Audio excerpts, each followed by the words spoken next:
মশা মারার দায়িত্ব কেবল সিটি কর্পোরেশনের নয়, এ নিয়ে নগরবাসীকেও সচেতন থাকতে হবে, জানালেন ঢাকা দক্ষিণ সিটি কর্পোরেশনের প্রশাসক মোহাম্মদ শাহজাহান মিয়া। সকালে রাজধানীর খিলগাঁও আমতলা এলাকায় প্রায় 2 শতাধিক পরিচ্ছন্ন কর্মী নিয়ে মশক নিধন অভিযানের সময় একথা জানান তিনি। এ সময় আসন্ন বর্ষায় মশার উপদ্রব কমাতে নিজ নিজ বাড়ির আঙিনা পরিষ্কার রাখার আহ্বান জানান তিনি।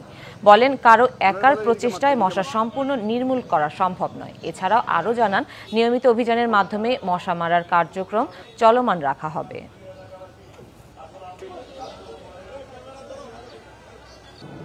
এই বিশেষ কার্যক্রমের মাধ্যমে আমরা এই মশার যে উপদ্রব এটা একেবারে সহনীয় পর্যায়ে নিয়ে আসতে পারি। এলাকাবাসী যারা, তাদেরও দায়িত্ব আছে। এখানে অনেক মা বোন উপস্থিত আছেন। আমরা এলাকাবাসীকে একটু অনুরোধ জানাবো যে আপনারা আমাদের এই কার্যক্রমে আপনাদের সহযোগিতা একান্তভাবে আমাদের প্রয়োজন।